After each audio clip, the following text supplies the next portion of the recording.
ഈമാനും സൽക്കർമ്മങ്ങളും ഉള്ള ജനങ്ങൾ കാനത്ത് ലഹും ജന്നാത്തുൽ ഫിർദൗസി നുസുല, ജന്നത്തുൽ ഫിർദൗസ് അവർക്കുള്ള ഒരു സൽക്കാരമായി അല്ലാഹു തആല റെഡിയാക്കി വെച്ചിരിക്കുകയാണ്. ഫിർദൗസിനെ സംബന്ധിച്ച് നബി സല്ലല്ലാഹു അലൈഹി വസല്ലം പറഞ്ഞു, നിങ്ങൾ ഇദാ സഅൽതുമുൽ ജന്നത ഫസ്അലുൽ ഫിർദൗസ്, നിങ്ങൾ അല്ലാഹുവിനോട് സ്വർഗം ചോദിക്കുമ്പോൾ ചോദിക്കേണ്ടത് ഫിർദൗസാണ്, ചെറുത് ചോദിക്കേണ്ട. അത് ഇന്നഹ ഔസത്തുൽ ജന്ന വഅലൽ ജന്ന, അത് സ്വർഗത്തിൻ്റെ ഏറ്റവും ഉന്നതമായ സ്ഥാനമാണ് ഫിർദൗസ് എന്ന് റസൂലുള്ളാഹി സ്വല്ലല്ലാഹു അലൈഹി വസല്ലം പറഞ്ഞതായി വളരെ പ്രബലമായ ഹദീസുകളിൽ നമുക്ക് കാണാൻ കഴിയും. ഇവിടെ അല്ലാഹു സുബ്ഹാനഹു വ തആല ആ ഫിർദൗസിനെ സംബന്ധിച്ച് തന്നെയാണ് പറയുന്നത്. കാനത്ത് ലഹും ജന്നാത്തുൽ ഫിർദൗസി നുസുല. അപ്പോൾ ഈ ഏറ്റവും ഉന്നതമായ സ്വർഗത്തിലേക്ക് എത്താൻ എന്താ വേണ്ടത്? അതും അല്ലാഹു പറയുന്നുണ്ട്. അൽ ഈമാനും അമലു സ്വാലിഹാത്തുമാണ്, വിശ്വാസവും സൽക്കർമ്മങ്ങളുമാണ്. വിശ്വാസത്തെ സംബന്ധിച്ച് നമ്മൾ ഇന്നലെ പറഞ്ഞു. വിശ്വാസം നിഷേധികളുടെ സംബന്ധിച്ച് അവരെന്തുകൊണ്ടാണ് ഇങ്ങനെ കാലാകാലം നരകത്തിൻ്റെ അവകാശികളായി മാറുന്നത് എന്നുള്ളത്. അതിന് നേരെ മറുപക്ഷമാണല്ലോ മുഅ്മിനീങ്ങൾ, അള്ളാഹുവിനെ അറിയാൻ ശ്രമിച്ചവർ, അള്ളാഹുവിനെ അറിഞ്ഞ് അള്ളാഹുവിൻ്റെ ആരാധിക്കുന്നവർ, അള്ളാഹുവിൻ്റെ കൽപ്പനകളെ അനുസരിക്കുന്നവർ, അള്ളാഹുവിൻ്റെ വിലക്കുകളെ പൂർണ്ണമായും ജീവിതത്തിൽ നിന്ന് ഒഴിവാക്കുന്നവർ, എന്തെങ്കിലുമൊക്കെ അബദ്ധത്തിൽ തിന്മകൾ ചെയ്തു പോയാൽ അപ്പോൾ തന്നെ ഇസ്തിഗ്ഫാർ ചെയ്ത് വീണ്ടും വിശുദ്ധരാകാൻ ശ്രമിക്കുന്നവർ, ഇങ്ങനെ ജീവിതത്തിനെ നന്മയിൽ തന്നെ പിടിച്ചു നിർത്താൻ ശ്രമിക്കുന്ന ഒരു വിഭാഗത്തെ സംബന്ധിച്ചാണ് അല്ലാഹു തആല പറയുന്നത്. കാനത്ത് ലഹും ജന്നാത്തുൽ ഫിർദൗസി നുസുല. ഈ അമലു സ്വാലിഹാത്ത് എന്ന് പറയുമ്പോൾ നമ്മൾ മനസ്സിലാക്കാനുള്ള ചില കാര്യങ്ങളുണ്ട്. നമ്മൾ വളരെ വളരെ അശ്രദ്ധമായി വിട്ടുകളയുന്ന ഒരുപാട് കാര്യങ്ങൾ, വളരെ അശ്രദ്ധമായി. നബി സല്ലല്ലാഹു അലൈഹി വസല്ലം തങ്ങൾ പറഞ്ഞല്ലോ, നന്മകൾക്ക് അതിരുകളില്ല, നന്മകൾ അനന്തമായി കിടക്കുന്നതാണ്. നീ ഒരു സഹോദരനെ കാണുമ്പോൾ ഒന്ന് സന്തോഷം കാണിക്കുന്നത് നന്മയാണ്, ഒന്ന് പുഞ്ചിരിക്കുന്നത് നന്മയാണ്, വഴിയിൽ കിടക്കുന്ന ഉപദ്രവ സാധനങ്ങൾ എടുത്ത് മാറ്റുന്നത് നന്മയാണ്. അങ്ങനെ നന്മകൾക്ക് എത്രയോ മാർഗങ്ങളുണ്ട്. കസ്റത്തു തുർക്കിൽ ഖൈർ, ഇമാം നവവി റഹിമഹുല്ല ഒരു അധ്യായത്തിന് പേരിട്ടിരിക്കുന്നത് തന്നെയാണ് അങ്ങനെയാണ്. നന്മയുടെ മാർഗങ്ങൾ അനേകമാണ്. അതിൽ ഇമാം നവവി ഉദ്ധരിക്കുന്നുണ്ട്, നമ്മളൊരു മരം വെച്ച് പിടിപ്പിച്ചു, ആ മരത്തിൽ നിന്നും ഒരു പക്ഷി വന്ന് തിന്നാൽ അതും സദഖയാണ്. എന്ത് നല്ല സന്ദേശങ്ങളാണ് റസൂലുള്ളാഹി സ്വല്ലല്ലാഹു അലൈഹി വസല്ലം നമുക്ക് തന്നത്. നമ്മളൊരു ഫലവൃക്ഷം നട്ടുവെച്ചു, അതിൽ നിന്നും ഏതെങ്കിലും മനുഷ്യൻ വന്ന് മോഷ്ടിച്ചിട്ട് പോയി, ഒരു നഷ്ടവും നമുക്കതുകൊണ്ട് വരാനില്ല എന്ന് നബി സല്ലല്ലാഹു അലൈഹി വസല്ലം പറഞ്ഞു. അത് നന്മയാണ്, സദഖയാണ്, സദഖയായിട്ട് അത് സ്വീകരിക്കപ്പെടും. ഇങ്ങനെ ഏതെങ്കിലും ജീവജാലങ്ങൾ ഭക്ഷിച്ചാൽ അത് സദഖ, മനുഷ്യൻ അന്യായമായി അപഹരിച്ചു കൊണ്ടുപോയാൽ, മോഷ്ടിച്ചു കൊണ്ടുപോയാൽ അത് സദഖ. ഇങ്ങനെ ഒരു മുഅ്മിനെ സംബന്ധിച്ചിടത്തോളം അവൻ്റെ ഒരു കർമ്മത്തിനും നഷ്ടങ്ങളില്ല. നീയത്ത് നല്ലതാകുകയാണെങ്കിൽ, നീയത്ത് വലിയ കരുത്തുള്ള ഒരു സാധനമാണ്. നമ്മൾ വളരെ അടിസ്ഥാനപരമായി മനസ്സിലാക്കേണ്ടുന്ന ഒരു സംഗതി അതാണ്. നീയത്ത് നമ്മളൊന്ന് നന്നാക്കിയാൽ എത്രയോ കാര്യങ്ങൾ നമുക്ക് അമലുകളാക്കി മാറ്റാൻ കഴിയും, എത്രയോ കാര്യങ്ങൾ നമുക്ക് അമലാക്കി മാറ്റാൻ കഴിയും. ഉലമാക്കൾ ഇന്നമൽ അഅ്മാലു ബിന്നിയാത്ത് വളരെ പ്രബലമായ ഹദീസാണ്. ഇസ്ലാമികമായ അധ്യാപനങ്ങളുടെ 4-1 അതാണ് എന്ന് പല ഹദീസ് പണ്ഡിതന്മാരും പറയുന്നുണ്ട്. ഇന്നമൽ അഅ്മാലു ബിന്നിയാത്ത്, അമലുകൾ നീയത്തിനെ അടിസ്ഥാനപ്പെടുത്തിയാണ് നിലകൊള്ളുന്നത്. ലികുല്ലിംറിഇൻ മാനവ, ഓരോരുത്തൻ എന്താണോ നീയത്ത് ചെയ്ത് അത് കിട്ടും. എന്നിട്ട് നബി സല്ലല്ലാഹു അലൈഹി വസല്ലം തങ്ങൾ പറഞ്ഞു, ഫമൻ കാനത് ഹിജ്റത്തുഹു ഇലല്ലാഹി വറസൂലിഹി ഫഹിജ്റത്തുഹു ഇലല്ലാഹി വറസൂലിഹി. ഹിജ്റ എന്ന് പറയുന്നത് ഏറ്റവും മഹത്തായ അമൽ, ഏറ്റവും ത്യാഗപൂർണമായ അമൽ, ശാരീരികമായ സാമ്പത്തികമായ വലിയ അധ്വാനമുള്ള അമൽ. അങ്ങനെയുള്ള മഹത്തായ അമൽ ഒരാൾ അള്ളാഹുവിൻ്റെ തൃപ്തിക്ക് വേണ്ടിയിട്ടാണ് ചെയ്യുന്നതെങ്കിൽ അത് മഹത്തായ അള്ളാഹിൻ്റെ അടുക്കൽ കൂലിയുള്ള പുണ്യമുള്ള കാര്യമാണ്. ഇനി വമൻ കാനത്ത് ഹിജ്റത്തുഹു ഇലാ ദുനിയ, ഒരു മനുഷ്യൻ ഹിജ്റ ചെയ്ത ദുനിയാവിന് വേണ്ടിയാണെങ്കിൽ, ദുനിയാവിൻ്റെ നേട്ടങ്ങൾക്ക് വേണ്ടിയാണെങ്കിൽ, അവിമ്രഅത്തിൻ യൻകിഹുഹ, അല്ലെങ്കിൽ ഏതെങ്കിലും ഒരു സ്ത്രീയെ വിവാഹം കഴിക്കാൻ വേണ്ടിയിട്ടാണ് ഹിജ്റ ചെയ്തതെങ്കിൽ, അപ്പോൾ ഹിജ്റത്തു ഇലാ മാ ഹാജറ ഇലൈഹി, ആ ഹിജ്റ കൊണ്ട് അയാൾക്ക് പടച്ചോൻ്റെ അടുത്തൊന്നും കിട്ടില്ല. ഹിജ്റ എന്ന് പറഞ്ഞാൽ മക്കയിൽ നിന്നും മദീനയിലേക്ക് സഹാബാക്കൾ പോയ ഹിജ്റയാണ് ഇവിടെ ഉദ്ദേശിക്കുന്ന ഹിജ്റ. ആ ഹിജ്റ എന്ന് പറഞ്ഞാൽ ഒരു പ്രാവശ്യം നമ്മൾ വിശദമായി അതിനെക്കുറിച്ച് പറഞ്ഞു. സ്വന്തം നാട് വിട്ടു പോകണം, കുടുംബക്കാരെ വിട്ടു പോകണം, സമ്പത്തിനെ വിട്ടിട്ട് പോകണം. ഒന്നുമില്ലാതെ വലിയ വലിയ സമ്പത്ത് നേടിയ സഹാബാക്കളൊക്കെ ഒന്നുമില്ലാതെ മക്കയിൽ നിന്നും മദീനയിലേക്ക് പോയി. അബ്ദുറഹ്മാൻ ഇബ്നു ഔഫ് റളിയല്ലാഹു അൻഹു സംഭവം നമ്മൾ പറഞ്ഞു. അതാണ് ഹിജ്റ. അതൊരു സാധാരണ ഒരു അമലല്ല. അത് ദീനനുസരിച്ച് ജീവിക്കണം, സമ്പത്ത് നഷ്ടപ്പെട്ടോട്ടെ, ദീനനുസരിച്ച് ജീവിക്കണം, എല്ലാം നഷ്ടപ്പെട്ടോട്ടെ എന്ന് തീരുമാനിക്കുമ്പോൾ ഒരു മുഅ്മിൻ ചെയ്യുന്ന ഏറ്റവും പുണ്യമായ കർമ്മമാണ് ഹിജ്റ. നബി സല്ലല്ലാഹു അലൈഹി വസല്ലം പറയുന്നത്, ഇങ്ങനെ സകലതും വിട്ട് ഒരാൾ യാത്ര പോവുകയാണ്, പക്ഷെ അയാളുടെ ലക്ഷ്യം ലൗകികമായ നേട്ടങ്ങളാണെങ്കിൽ, വിവാഹം കഴിക്കാൻ വേണ്ടിയിട്ടാണെങ്കിൽ, അവന് ഒരു പ്രയോജനവും അതുകൊണ്ടില്ല. ഇപ്പം നീയത്ത് വളരെ അടിസ്ഥാനപരമായൊരു കാര്യമാണ്. അമലിൻ്റെ മൂല്യം നിർണയിക്കുന്നത് നീയത്തായതുപോലെ അമലല്ലാത്ത നമ്മുടെ ജീവിതാവശ്യങ്ങളെ അമലാക്കി മാറ്റുന്നതും നീയത്താണ്. നീയത്തോട് രണ്ട് കാര്യങ്ങളുണ്ട്, നമ്മൾ കൃത്യമായി മനസ്സിലാക്കിയിരിക്കേണ്ട ഒരു കാര്യമാണ്. അമലുകളുടെ മൂല്യം നിർണയിക്കുന്നത് നീയത്താണ്. ഇപ്പം നമ്മൾ ഹിജ്റയുടെ കാര്യം പറഞ്ഞല്ലോ, ഒരാൾ ഹിജ്റ ചെയ്തു, അയാളുടെ ഉദ്ദേശം വേറെന്തുമായിരുന്നു? മഹത്തായ അമലാണ് ചെയ്തത്, ഒരു കൂലിയും അതുകൊണ്ട് ഒരു പ്രയോജനവും. ഒരാൾ സദഖ ചെയ്തു, വലിയ എമൗണ്ടാണ് സദഖ ചെയ്തത്, നാട്ടുകാരുടെ ഇടയിൽ പ്രസിദ്ധിയാണ് അയാൾ ഉദ്ദേശിച്ചത്, അയാളുടെ ആ സദഖ കൊണ്ടൊരു പ്രയോജനവുമില്ല, ഒരു കാര്യവുമില്ല, പാഴാണ്. അപ്പോൾ ചെയ്യുന്ന കർമ്മങ്ങൾ പുണ്യമായ കർമ്മങ്ങളാണെങ്കിൽ പോലും നീയത്ത് മാറിപ്പോകുമ്പോൾ അത് ഒരു ഫലവുമില്ലാത്ത കാര്യങ്ങളായി മാറും. നേരെ തിരിച്ച് നമ്മൾ മനസ്സിലാക്കിയാൽ, നല്ല നീയത്തിൽ ചെയ്യുകയാണെങ്കിൽ മനുഷ്യൻ്റെ സാധാരണമായ ആവശ്യങ്ങൾ പോലും അമലായിട്ട് മാറുകയും ചെയ്യും. എത്രയോ കാര്യങ്ങൾ നമുക്ക് അമലാക്കി മാറ്റാൻ കഴിയും. ഇപ്പോൾ ഒരിറക്ക് വെള്ളം കുടിക്കുകയാണ്, അതിനെ നമുക്ക് അമലാക്കി മാറ്റാൻ കഴിയും. ഒരല്പം ആഹാരം കഴിക്കുകയാണ്, നമുക്കതിനെ അമലെന്ന് പറഞ്ഞാൽ എന്താണ്? പുണ്യമാക്കി മാറ്റാൻ കഴിയും. നമ്മളുടെ ഇന്നലെ നമ്മൾ പറഞ്ഞല്ലോ, വലാ നുഖീമു ലഹും യൗമൽ ഖിയാമത്തി വസ്ന, ഒരു ഭാരവുമില്ല അവർക്ക്, അവരുടെ കർമ്മങ്ങൾക്ക് ഒരു ഭാരവുമില്ല. പരലോകത്ത് നമ്മുടെയൊക്കെ കർമ്മങ്ങൾക്കാണ് ഭാരം, നമുക്കൊരു ഭാരവുമില്ല. പരലോകത്ത് ഒരാൾക്കൊരു ഭാരവുമില്ല. എത്ര വലിയ തൂക്കമുള്ള ആളാണെങ്കിലും അവിടെ എത്തുമ്പം ഒരു ഭാരവുമില്ല. കർമ്മങ്ങളുണ്ടെങ്കിലാണ് നമുക്ക് ഭാരം. അതാണ് മീസാനിൽ തൂക്കുന്നത്, നമ്മുടെ ശരീരമല്ല തൂക്കുക. കർമ്മങ്ങൾ എത്രത്തോളം ഉണ്ടോ, നന്മകൾ എത്രത്തോളം ഉണ്ടോ, അമലുസ്വാലിഹാത്ത് എത്രത്തോളം ഉണ്ട്, അതാണ് നമുക്കവിടെ നമ്മളുടെ ഗതി നിർണയിക്കുന്നത്. അപ്പോൾ ഒരു മനുഷ്യൻ ആഹാരം കഴിക്കുകയാണ്, വെള്ളം കുടിക്കുകയാണ്, ഇന്ന് സാധാരണമായ കാഴ്ചയാണ്. ഇടത് കൈ കൊണ്ടേ കുടിക്കും, ആരോടോ വാശി പോലെ ചെയ്തുകൊണ്ടിരിക്കുക. സഹോദരൻ, അത് വലത് കൈ കൊണ്ട് കുടിച്ചാലൊരു പുണ്യമാണ്. അത് റസൂലിൻ്റെ ഒരു ചര്യയാണ്. എന്തിനാണ് അത് നമ്മൾ പാഴാക്കി കളയുന്നത്? വലിയ നഷ്ടമാണ് നമ്മൾ വരുത്തി.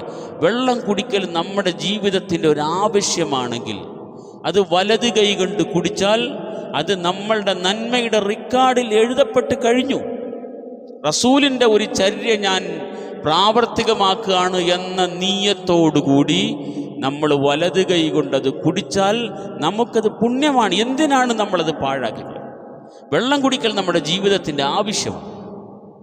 പക്ഷെ റസൂലിൻ്റെ ഒരു ചര്യയിലൂടെ നമ്മളത് നിർവഹിക്കണമെന്ന നീയത്തിൽ വലത് കൈ കൊണ്ട് കുടിച്ചാൽ അത് പുണ്യമാണ്. നമ്മൾ പാഴാക്കി കളയാണ്. അതുപോലെ വലത് കൈ കൊണ്ടാണ് ചില ആൾക്കാർ സാധാരണ പ്രധാനമായ ആഹാരം കഴിക്കുന്ന കാര്യമല്ല, ചെറിയ ചെറിയ കടികൾ ഒക്കെ കഴിക്കുന്നത് ഇടത് കൈ കൊണ്ടാണ്. ഇത് എങ്ങനെ സാധിക്കുന്നത് ഒരു മുഅ്മിനിന് ഇങ്ങനെ തിന്നാൻ? നമ്മൾ എന്താണിതെന്ന് ആലോചിക്കാത്ത പല പ്രാവശ്യം നമ്മൾ കാണുന്നതാണ്. അവിടെയൊക്കെ വെള്ളം കുടിക്കുന്ന സ്ഥലങ്ങളിൽ നിന്ന് കുടിക്കാൻ പറഞ്ഞാൽ പോലും ഇരിക്കാൻ മനസ്സില്ല. ഒരാളോട് പറഞ്ഞു നോക്കി, ഒരു മനസ്സില്ല, ഇരിക്കാൻ മനസ്സില്ല. ആരോടോ വാശി തീർക്കുന്നത് പോലെ ഒരു മനുഷ്യൻ അവിടെ നിന്ന് വെള്ളം നിന്ന് കുടിക്കുന്നുണ്ടപ്പോൾ ഞാൻ പറഞ്ഞു, സഹോദര കസേര വെറുതെ ഇവിടെ കിടപ്പുണ്ട്, അതിലിരുന്ന് കുടിക്കുക. കേട്ട ഒരു ഭാവമില്ല, അത് മുഴുവൻ നിന്ന് കുടിച്ച് തന്നെ അയാൾ. നമ്മൾക്ക് ഒരു അമലിൻ്റെ വില നമ്മൾ അറിയുന്ന സമയമുണ്ട്. ഇവിടെ നമുക്കതിൻ്റെ വില അറിയില്ല. നമ്മളുടെ അമലുകളെല്ലാം തൂക്കിയെടുക്കുന്ന ഒരു സമയമുണ്ട്. അതിലൂടെയാണ് ഫരീഖുൻ ഫിൽ ജന്നത്തി വ ഫരീഖുൻ ഫിസ് സഈർ. പരലോകത്ത് മഹ്ശറയുടെ ആ സ്ഥലത്ത് നിന്നും രണ്ട് വഴികളേ ഉള്ളൂ, മൂന്നാമതൊരു വഴിയില്ല. ഒന്നുകിൽ ഇമ്മ ഇലൽ ജന്ന ഔ ഇലൻ നാർ. സ്വർഗത്തിലേക്ക് പോകാൻ കഴിഞ്ഞില്ലെങ്കിൽ വേറൊരു സ്ഥലം ഇത് മാത്രമേ ഉള്ളൂ. അതല്ലാതെ വേറൊരു സ്ഥലത്തേക്ക് നമുക്ക് പോകാനില്ല. ഇവിടെ സ്വർഗത്തിലേക്ക് പോകാനുള്ള അമൽ നമ്മുടെ കയ്യിലുണ്ടെങ്കിലേ നമ്മൾ അവിടെ എത്തുള്ളൂ. നമ്മൾ കിടന്ന് ഉറങ്ങുന്നത് നബി സല്ലല്ലാഹു അലൈഹി വസല്ലം തങ്ങൾ കാണിച്ചു തന്ന ഒരു ഉറക്കമുണ്ട്. അങ്ങനെ ഉറങ്ങണം, ഇതെനിക്കൊരു അമലാക്കി മാറ്റാം, എൻ്റെ ഉറക്കം എനിക്കൊരു അമലാക്കി മാറ്റണം എന്ന് നമ്മൾ തീരുമാനിച്ചു കഴിഞ്ഞാൽ നമ്മൾ ഉറങ്ങുന്നത് മുഴുവൻ പുണ്യമായി മാറും. നമ്മൾ യാത്ര ചെയ്യുന്നത് പുണ്യമായി മാറും. നമ്മൾ വിസർജനം ചെയ്യുന്നത് പുണ്യമായിട്ട് മാറും. നമ്മുടെ ജീവിതാവശ്യങ്ങൾ മുഴുവൻ നമ്മുടെ ജീവിതത്തിൻ്റെ നന്മകളായിട്ട് മാറും. എത്ര നന്മകളുടെ അനേകായിരം അവസരങ്ങളെ നമ്മൾ ഓരോ ദിവസവും പാഴാക്കി കളഞ്ഞുകൊണ്ടിരിക്കുകയാണ്. നല്ല ഒരു നീയത്ത് നമുക്കുണ്ടെങ്കിൽ, അപ്പം ഞാൻ പറഞ്ഞത്, നീയത്ത് മോശമായാൽ പുണ്യമായ കാര്യങ്ങൾ പ്രയോജനമില്ലാതെ പോകും. ഹജ്ജ് ചെയ്തു, പുണ്യമായ കാര്യമാണ്. നീയത്ത് മോശമാണെങ്കിൽ ആ ഹജ്ജ് കൊണ്ടൊരു പ്രയോജനമില്ല. നീയത്ത് നല്ലതാണെങ്കിൽ മനുഷ്യ നമ്മുടെ ആവശ്യങ്ങളെല്ലാം പുണ്യമാക്കി നമുക്ക് മാറ്റാൻ കഴിയും. നബി സല്ലല്ലാഹു അലൈഹി വസല്ലം തങ്ങൾ ഈ കാര്യങ്ങളെല്ലാം ചെയ്തിട്ടുണ്ട്. നബി സല്ലല്ലാഹു അലൈഹി വസല്ലം ആഹാരം കഴിച്ചിട്ടുണ്ട്. എന്നിട്ട് നബി സല്ലല്ലാഹു അലൈഹി വസല്ലം ആഹാരം കഴിക്കുക മാത്രമല്ല ചെയ്തത്, എങ്ങനെ കഴിക്കണമെന്നുണ്ട്. നിങ്ങൾ ഇന്നത് തന്നെ കഴിക്കണമെന്ന് റസൂൽ പറഞ്ഞില്ലല്ലോ. നമ്മൾ ആലോചിച്ച് നോക്കണം. നബി സല്ലല്ലാഹു അലൈഹി വസല്ലം തങ്ങൾ ഈന്തപ്പഴം കഴിച്ചിട്ട് പറയുക, നിങ്ങൾ ഈന്തപ്പഴം തന്നെ കഴിക്കണം കേട്ടോ, നിങ്ങൾ കഴിക്കുമ്പോൾ ഈന്തപ്പഴം തന്നെ കഴിച്ചോളി എന്ന് പറഞ്ഞാൽ നമ്മൾ കുടുങ്ങിപ്പോയനെ. നമുക്കതിനെ ഒരു ആഹാരം കഴിക്കലിന് പുണ്യമാക്കാൻ കഴിയില്ല. അല്ലെ റസൂലുള്ളാഹി സ്വല്ലല്ലാഹു അലൈഹി വസല്ലം തങ്ങൾ റൊട്ടിയാണ് കഴിച്ചിരുന്നത്, ഗോതമ്പിൻ്റെ റൊട്ടി. ഗോതമ്പിൻ്റെ റൊട്ടി എന്ന് പറഞ്ഞാൽ നമ്മൾ സാധാരണ ഉപയോഗിക്കുന്ന ആട്ടയൊന്നുമല്ല കേട്ടോ അത്. ആയിഷ റളിയല്ലാഹു അൻഹ പറയുന്നുണ്ട്, തവിട് കളഞ്ഞ ഗോതമ്പിൻ്റെ പൊടി കൊണ്ട് റസൂല് ജീവിതത്തിൽ ഒരു റൊട്ടി തിന്നിട്ടേ ഇല്ല എന്ന് പറഞ്ഞാൽ ഗോതമ്പ് പൊടിക്കുമ്പോൾ എന്തെല്ലാമാണോ അതിൻ്റെ കൂടെ ഉള്ളത് അതെല്ലാം കൂടെ ചേർത്തുണ്ടാക്കുന്ന ഒരു തരം റൊട്ടി. ഇന്നത്തെയൊക്കെ ശുദ്ധീകരിച്ച് 7 ശുദ്ധീകരണം കഴിഞ്ഞുള്ള ചപ്പാത്തിയാണ് നമ്മൾ കഴിക്കുന്നത്. റസൂല് തിന്ന ചപ്പാത്തി അതാണെന്നാണ് വിചാരിച്ചിരിക്കുന്നത്. തൊലി കളയാത്ത ഗോതമ്പിനെ പൊടിച്ചിട്ട് അതുകൊണ്ടുണ്ടാക്കുമ്പോൾ എന്താണോ കിട്ടുന്നത് അതാണ് റസൂലുള്ളാഹി സ്വല്ലല്ലാഹു അലൈഹി വസല്ലം തിന്നത്. ആ തൊലി കളഞ്ഞ ഗോതമ്പ് കൊണ്ട് ഒരു റൊട്ടി ഉണ്ടാക്കി തിന്നാൻ റസൂലിന് ജീവിതത്തിൽ ഒരിക്കലും കഴിഞ്ഞിട്ടില്ല എന്ന് ആയിഷ റളിയല്ലാഹു അൻഹ പറയാം. അതെങ്ങാനും നമുക്ക് സുന്നത്താക്കി തന്നാൽ നമ്മുടെ അവസ്ഥ ഒന്ന് ആലോചിച്ച് നോക്കി. തൊലി കളയാത്ത റൊട്ടിയാണ് എനിക്ക് തിന്നാൻ പറ്റുള്ളൂ, നിങ്ങളും ജീവിതത്തിൽ അത് തന്നെ തിന്നാൻ മതി, ഇതാണ് തിന്നുന്ന കാര്യത്തിലുള്ള സുന്നത്ത് എന്ന് റസൂല് പറഞ്ഞ് നമ്മൾ കുടുങ്ങിപ്പോൻ. ഇപ്പം നമുക്ക് കിട്ടുന്ന അറേബ്യൻ ഫുഡോ ചൈനീസോ പിന്നെ എന്തൊക്കെ എല്ലാം കഴിക്കാമെന്ന് പറഞ്ഞാൽ അതിൻ്റെ ഹലാലിൻ്റെ കാര്യങ്ങളുണ്ടെങ്കിൽ, അറുത്തതും അതുപോലത്തെ കാര്യങ്ങളുണ്ടെങ്കിൽ നമുക്കിതെല്ലാം കഴിക്കുന്നതിന് കുഴപ്പമൊന്നുമില്ല. പക്ഷേ റസൂല് എന്ത് കഴിച്ചപ്പോഴും കഴിക്കുന്നൊരു രീതി പറഞ്ഞു തന്നു, അതാണ് സുന്നത്ത്. റസൂൽ തിന്ന സാധനം തിന്നലല്ല സുന്നത്ത്. അങ്ങനെ പറഞ്ഞെന്ന് നമ്മൾ കുടുങ്ങിയനെ. നബി സല്ലല്ലാഹു അലൈഹി വസല്ലം നമ്മളോടുള്ള ഇഷ്ടം കൊണ്ട് പറഞ്ഞു, ഞാൻ കഴിക്കുന്നത് പോലെ നിങ്ങൾ കഴിക്കുക, ഞാൻ കഴിച്ച് നിങ്ങൾ കഴിക്കണമെന്നില്ല, അത് നിങ്ങൾക്ക് പ്രയാസങ്ങളെ കൊണ്ട് കഴിയില്ല, എന്നെ പോലെ ജീവിക്കാൻ കഴിയോ, നിഅമൽ ഇദാമുൽ ഖല്ലു എന്നൊക്കെ പറഞ്ഞ ഹദീസുകൾ അതെല്ലാം പറഞ്ഞിട്ടുണ്ടെങ്കിൽ നമുക്ക് സമയമില്ല, കുറേ കാര്യങ്ങളുണ്ട്.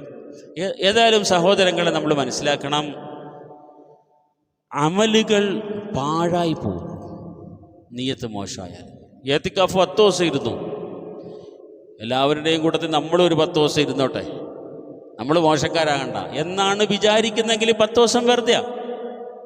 അതേ സമയത്ത് റസൂലിൻ്റെ ഒരു ചര്യയാണ് റമദാൻ അവസാനത്തെ 10 ആയി കഴിഞ്ഞാൽ നബി സല്ലല്ലാഹു അലൈഹി വസല്ലം തങ്ങളുടെ ജീവിതകാലം മുഴുവൻ വിടാതെ പ്രാവർത്തികമാക്കിയിരുന്ന ഒരു അമലാണ് ഇഅ്തികാഫ് എന്ന നിലയ്ക്ക് നമ്മൾ ചെയ്താൽ ഈ 10 ദിവസം നമുക്ക് വലിയ ഭാരമുള്ള അമലാണ്. ഇതിൻ്റെ ഒന്നും തൂക്കം നമ്മൾ അവിടെ നിന്ന് അറിയുള്ളൂ.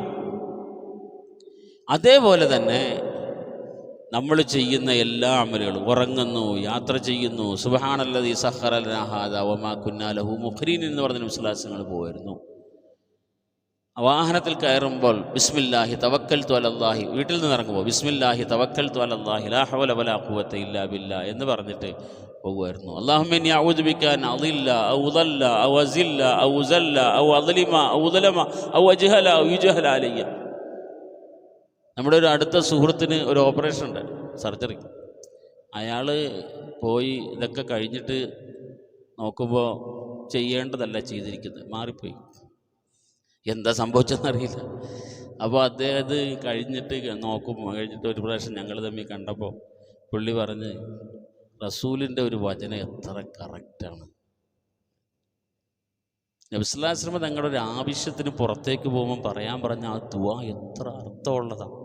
അല്ലാഹുമ്മ ഇന്നി അഊദു ബിക, അല്ലാഹുവേ ഞാൻ നിന്നോട് കാവൽ ചോദിക്കുന്നു, അൻ അദില്ല, ഈ യാത്രയിൽ ഞാൻ പിഴച്ചു പോകരുത്, വഴിതെറ്റി കാസർഗോഡ് പോകേണ്ട ആൾ വേറെ എങ്ങോട്ടോ പോവുക, അതില്ല. അത് ഉദല്ല, അല്ലെങ്കിൽ വേറൊരാളോട് ഇന്ന് വഴി ചോദിക്കുമ്പോൾ ഇവിടുന്ന് എന്താണ് മുക്കത്തേക്കുള്ള വഴി ഏതാന്ന് ചോദിക്കുമ്പോൾ ഇങ്ങോട്ട് കാണിച്ചു തന്നാൽ എങ്ങനെ ഉണ്ടാവും? അതില്ല. ഔദല്ല, മുക്കത്തിന് പോകേണ്ട ആള് അറിയാതെ മഞ്ചേരി വഴിക്ക് പോയാലും അത് അബദ്ധമാണ്, അതില്ല. അല്ലെങ്കിൽ ഒരാളുടെ വഴി ചോദിച്ചപ്പോൾ വേറൊരു വഴി പറഞ്ഞു തന്നാൽ അതും അബദ്ധമാണ്. നബി സല്ലല്ലാഹു അലൈഹി വസല്ലം തങ്ങളുടെ ഈ ദുആയുടെ അർത്ഥം നമ്മളൊന്ന് ആലോചിച്ച് നോക്കി. വീട്ടിൽ നിന്ന് ഇറങ്ങുമ്പോൾ അല്ലാഹുമ്മ ഇന്നി അഊദു ബിക അൻ അദില്ല ഔ ഉദല്ല ഔ അസില്ല ഔ ഉസല്ല ഔ അജ്ഹല ഔ യുജ്ഹല അലയ്യ. അജ്ഹല എന്ന് പറഞ്ഞാൽ ഞാൻ ആരോടെങ്കിലും ഒരു അബദ്ധം കാണിക്കാൻ, ഔ യുജ്ഹല അലയ്യ, ആരെങ്കിലും എന്നോടൊരു അബദ്ധം കാണിക്കുന്ന. ഇപ്പോൾ സത്യത്തിൽ എന്താ, ഡോക്ടർക്ക് നല്ല പണ്ഡിതൻ്റെ അടുത്താണ് കൊണ്ടുപോയത്, എല്ലാ പേപ്പറുമായിട്ടാണ് പോയത്. ചെയ്തപ്പോൾ എന്തായിപ്പോയി, വേറെ എന്തോ ആയിപ്പോയി. ഔ യുജ്ഹല അലയ്യ, ആരെങ്കിലും എന്നോട് നടത്തുന്ന ഇടപാടുകളിൽ അയാൾ വിവരക്കേട് കാണിച്ചാൽ ഞാൻ കുടുങ്ങിയില്ലേ? അല്ലെങ്കിൽ എൻ്റെ ഈ യാത്രയിൽ ആരോടെങ്കിലും ഞാനൊരു വിവരക്കേട് കാണിച്ചാൽ അയാളും കുടുങ്ങി, ഞാനും കുടുങ്ങി, രണ്ടാളും കുടുങ്ങി. അതുകൊണ്ട് നബി സല്ലല്ലാഹു അലൈഹി വസല്ലം തങ്ങളുടെ ഇതുപോലെ ദുആക്കൾ വളരെ അർത്ഥവത്താണ്. ഇങ്ങനെ അനേകം ദുആക്കൾ നബി സല്ലല്ലാഹു അലൈഹി വസല്ലം നമ്മളെ പഠിപ്പിച്ചു തന്നു. അതിൻ്റെ കൂട്ടത്തിൽ അതെല്ലാം ചെയ്യുന്നതിന് റസൂലിൻ്റേതായ ഒരു രീതി നമുക്ക് പഠിപ്പിച്ചു. ആ രീതി നമ്മൾ പാലിക്കുകയാണെങ്കിൽ നമ്മളുടെ ആഹാരം കഴിക്കലും ഉറങ്ങലും എല്ലാം ഇബാദത്താക്കി മാറ്റാൻ പറ്റും. ഞാൻ പറഞ്ഞു വന്നത് എന്താണെന്ന് വെച്ചാൽ ഇതിൻ്റെയൊക്കെ ഗൗരവം നമ്മൾ അറിയുന്നത് അപ്പോഴേ ഉള്ളൂ. ഫമൻ യഅമൽ മിസ്ഖാല ദർറത്തിൻ ഖൈറൻ യറ. ഒരു അണു എന്ന് പറഞ്ഞാൽ അറിയില്ല, ആറ്റം എന്നൊക്കെ പറയും അല്ലേ? ആറ്റം അത് മനുഷ്യന് കാണാൻ പറ്റുന്നൊരു സാധനമൊന്നുമല്ല, സാധാരണ കണ്ണുകൊണ്ടൊന്നും കാണുന്ന സാധനമല്ല. അത് കാണണമെങ്കിൽ വേറെന്തൊക്കെ ഉപകരണങ്ങൾ വേണം. സാധാരണ ഏറ്റവും ചെറുതിന് ഉദാഹരണം പറയുന്ന സാധനം അതാണ്. അതിനേക്കാൾ ചെറിയൊരു സാധനം ഇതുവരെ മനുഷ്യൻ്റെ അറിവിൽപ്പെട്ടിടത്തോളം ഇല്ല, ദുനിയാവിലില്ല. അതിൻ്റെ വലിപ്പത്തിലാണ് ഒരാൾ നന്മ ചെയ്യുന്നതെങ്കിൽ യറാഹു, അവനത് പരലോകത്ത് കാണും. ഇതാ നീ അന്ന് ആ വലത് കൈ കൊണ്ട് റസൂലിൻ്റെ ചര്യയാണല്ലോ എന്നുള്ള ഉദ്ദേശത്തിൽ നീ വലത് കൈ കൊണ്ട് ഒരു പ്രാവശ്യം വെള്ളം കുടിച്ചില്ലേ, അതാണ് ഈ കിടക്കുന്ന സാധനം എന്നും പറഞ്ഞിട്ട് ഇങ്ങോട്ടങ്ങോട്ട് തരും. അന്നേരം മനസ്സിലാവും റസൂലിൻ്റെ ചര്യയാണെന്ന് മനസ്സിലാക്കി ഇരുന്നൊരു പ്രാവശ്യം വെള്ളം കുടിച്ചില്ലേ, അതാണ് ഇതായി കിടക്കുന്നത് എന്നും പറഞ്ഞിട്ട് അങ്ങോട്ട് കാണിച്ചു. അവനത് കാണും, നമ്മളെല്ലാം കാണും, ഒരു സംശയമില്ല. അമലുകളെ അങ്ങനെ നമ്മളുടെ ജീവിതത്തിൻ്റെ ആവശ്യങ്ങളെ അമലാക്കി മാറ്റുക, അമലുകളെ ഒരിക്കലും നമ്മൾ തകർക്കാതിരിക്കുക. ഈ രണ്ട് കാര്യങ്ങൾ നമുക്ക് ശ്രദ്ധിക്കാൻ കഴിഞ്ഞാൽ അമലുകളുടെ അളവ് ഇനിയും ഒരുപാട് നമുക്ക് കൂട്ടാൻ കഴിയും. അള്ളാഹു തആല തൗഫീഖ് ചെയ്യട്ടെ. അപ്പോൾ അള്ളാഹു പറയുന്നത് ഇന്നല്ലദീന ആമനൂ വഅമിലുസ്സാലിഹാത്തി കാനത് ലഹും ജന്നാത്തുൽ ഫിർദൗസി നുസുല. നല്ല വിശ്വാസം, ശരിയായ വിശ്വാസം, അതനുസരിച്ചുള്ള നല്ല കർമ്മങ്ങളും ഒരാൾക്കുണ്ടെങ്കിൽ അവൻ അല്ലാഹു തആല ഒരുക്കിയിരിക്കുന്ന സദ്യ ജന്നത്തുൽ ഫിർദൗസാണ്. ഏറ്റവും ഉയർന്ന സ്വർഗീയമായ സന്തോഷം അല്ലാഹു തആല അയാൾക്ക് കൊടുക്കും. അല്ലാഹു ജന്നത്തുൽ ഫിർദൗസിൽ നമ്മളെല്ലാം എത്തിക്കട്ടെ. നേരത്തെ പറഞ്ഞതുപോലെ നിങ്ങൾ സ്വർഗം ചോദിക്കുകയാണെങ്കിൽ ഏത് തന്നെ ചോദിക്കണം. അല്ലാഹു സ്വർഗം തരണമെന്ന് ചോദിക്കണ്ട, പിന്നെ അങ്ങനെ ചോദിക്കണം, അല്ലാഹുവേ ജന്നത്തുൽ ഫിർദൗസ് എനിക്ക് തരണേ.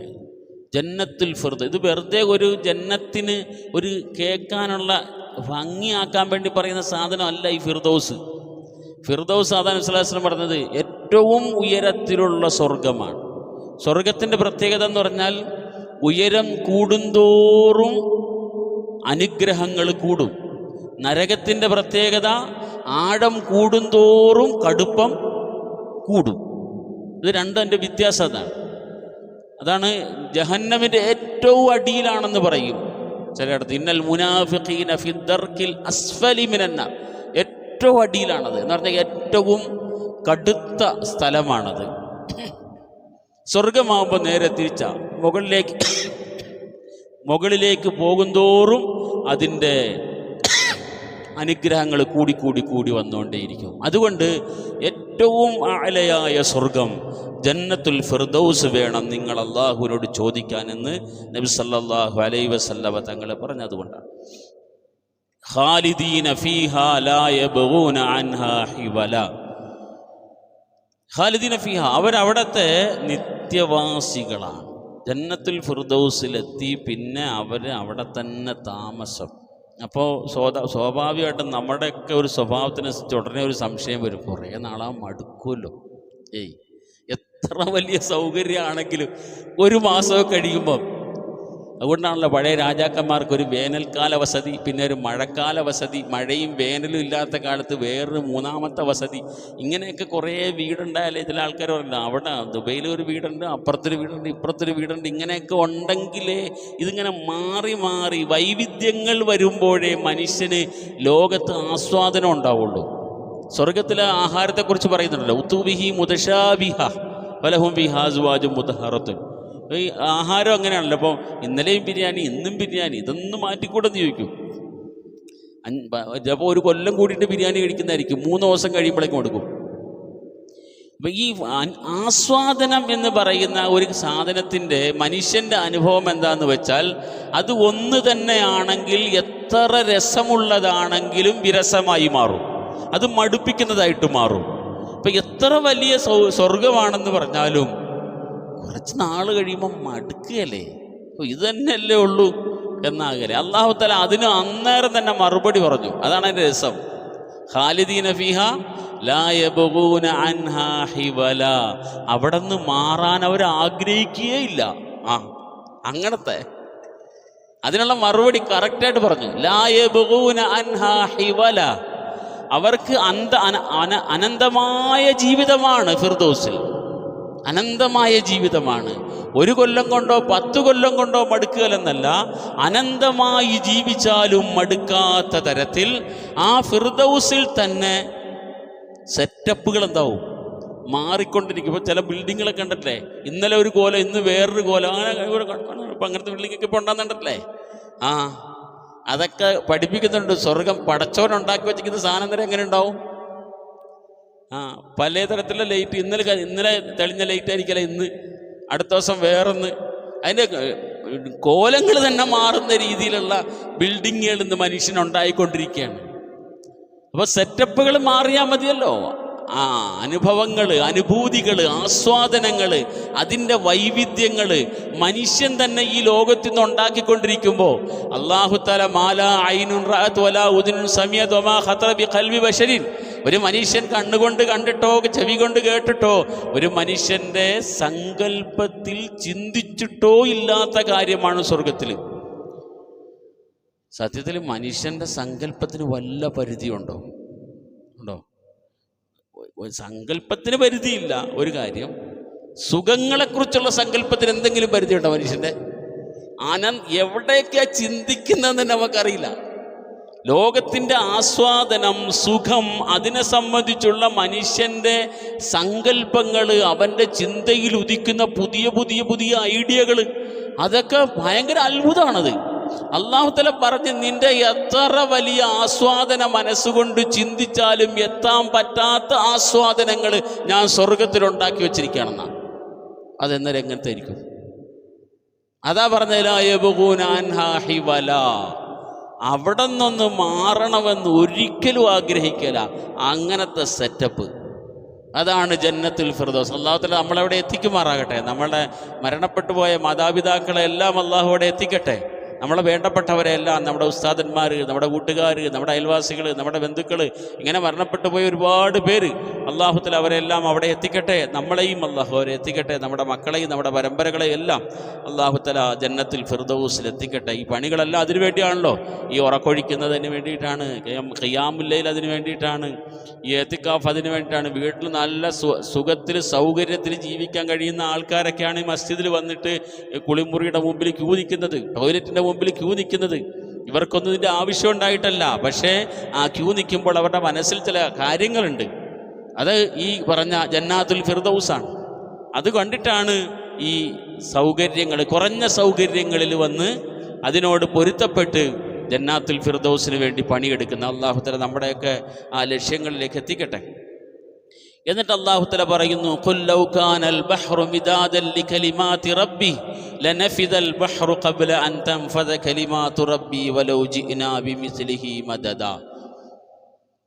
സമുദ്രത്തിലെ ലൗ കാനൽ ബഹ്റു മിദാദൻ ലികലിമാതി റബ്ബി, സമുദ്രത്തിലെ വെള്ളം മുഴുവൻ അല്ലാഹുവിൻ്റെ വചനങ്ങളെ എഴുതാൻ വേണ്ട മഷികളാക്കിയാൽ, ലനഫിദൽ ബഹ്റു ഖബ്ല അൻ തൻഫദ കലിമാതു റബ്ബി, അള്ളാഹുവിൻ്റെ വചനങ്ങൾ എഴുതി തീരുന്നതിന് മുമ്പ് സമുദ്രത്തിലെ വെള്ളമൊക്കെ തീർന്നു പോകും. അപ്പോൾ അള്ളാഹുവിൻ്റെ അറിവ് നമ്മൾ സാധാരണ അറിവിനെ സാദൃശ്യപ്പെടുത്തുന്നത് സമുദ്രത്തോടാണ്, അല്ലേ? ആഴമുള്ള അറിവാണെന്ന് പറയും. ആഴമുള്ള അറിവ് ഏറ്റവും കൂടുതൽ ആഴമുള്ള സമുദ്രഭാഗം ഏതാണ്? പസഫിക് സമുദ്രത്തിലെ അങ്ങനത്തെ ആ സ്ഥലം അത് തന്നെ പറഞ്ഞത്. അത് ഭയങ്കര ആഴമാണെന്നാണ് പറയുന്നത്. ഇവിടുത്തെ ഏറ്റവും വലിയ മല കൊണ്ട് വെച്ചാലും ബാക്കി ഇനി ഉണ്ടോ? ഹൽമിൻ മസ്ജിദ് നമ്മൾ ഇന്നലെ പറഞ്ഞ മാതിരിയുള്ള സ്ഥലം. അങ്ങനെ അറിവിനെ പറയാൻ ഉപയോഗിക്കുന്നത് സമുദ്രത്തിൻ്റെ ആഴങ്ങളെയാണ്.